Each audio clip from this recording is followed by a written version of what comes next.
This video covers notes 4.4 over transforming and solving quadratic functions.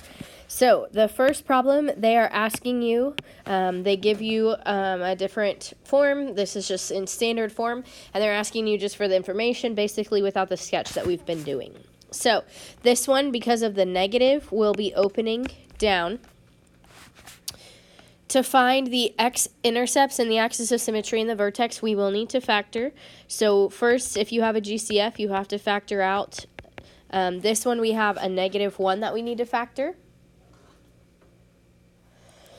And so we are looking for something that adds to 6 and multiplies to -7. So the only way to get to 7 is 1 and 7. In order for me to multiply negative but add to a positive, I'm going to need a negative with a 1. So x minus 1 and x plus 7. Remember that this -1 right here is important because you have to factor it out, and it plays a role in finding the y-intercepts, but you don't use it when factoring or finding the x-intercepts or the axis of symmetry. So then these are my roots. My x-intercepts are going to be the opposites. So 1 and -7. And then my axis of symmetry is halfway between that. So 1 plus -7 divided by 2, so -6 divided by 2. My axis of symmetry is -3, x equals -3. So then my vertex, I put -3 into my equation and solve. So -3 squared, so -9, and then plus 18 and plus 7. So 25 minus 9 is 16. So there's my vertex. And then, so I'm kind of running out of room, but the y-intercept, well, we don't really need it, is the last number. Sorry, we don't need the room is what I meant. The last number in a standard form. So y-intercept, you could plug in 0 and solve, or it's just the last number. So problem 2, doing the same thing, just in a different form. This one's already in root form, so we don't have to factor. So the direction, because it's positive, it's going to go up. My y-intercept, I have to plug in 0 for x and solve. So -2 and 2, so -8.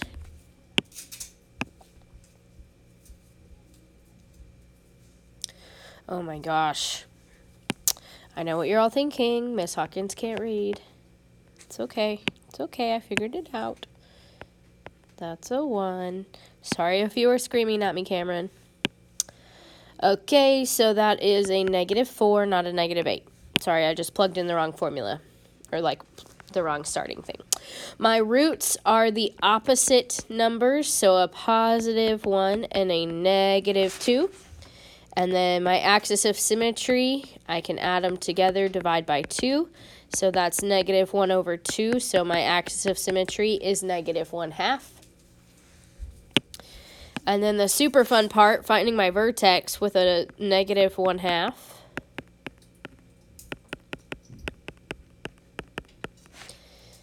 So -1/2 minus 1 is -3/2. -1/2 plus 2 is a +3/2. And then that gives me 9/4. These cancel and I have 2. So 9/2. Negative because of this guy. So my vertex is -1/2, -9/2. Again, this is stuff you should know how to do. So we're just doing the same things we did. The top one was notes 4.1, and the second one was notes 4.2. So new information for today. We have the graph. So the graph of x squared looks like this.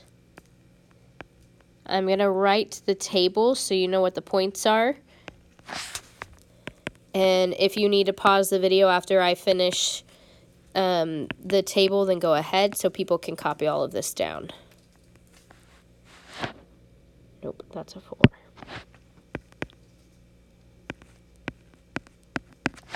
All right, so if you need to, now's the time to pause the video.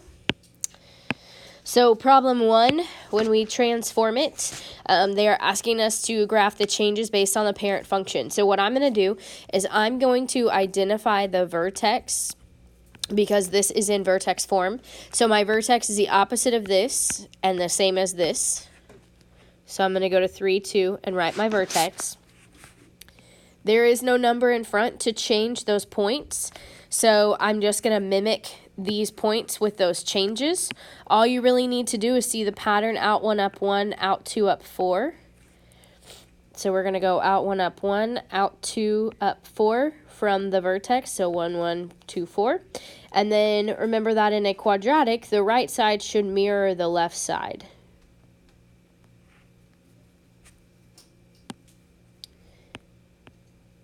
And there you go.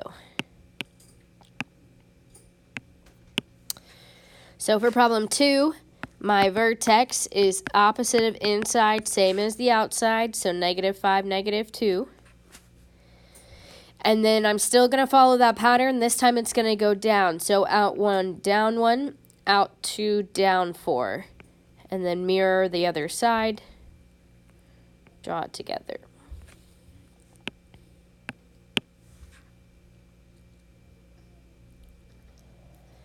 And then for problem 3, we're going to do the same idea.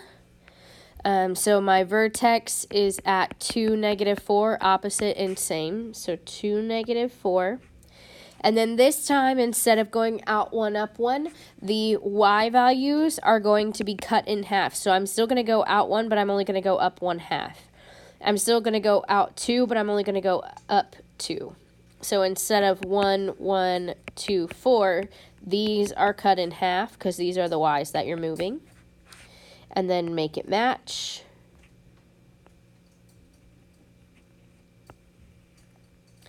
So as you can see, this one's a little bit fatter than the other ones because it's being stretched by 1/2, meaning get fatter. And then the bottom, they're asking me to solve for x in the following functions. So the bottom one, I'm going to solve by factoring. So my sum is -3, product is -28. So that would be a -7 and a +4. And when I solve, remember it's just the opposite sign, so +7 and -4. And then problem 2, I'm going to move this to the other side. So change the sign so I don't have to factor out a negative. This one is a difference of squares. So square root is 3x. And then square root of 1 is 1. And then you make one positive and one negative. And so when you solve, you have a -1/3 and a +1/3. And that's all we got for today. So make sure you work on your assignment 4.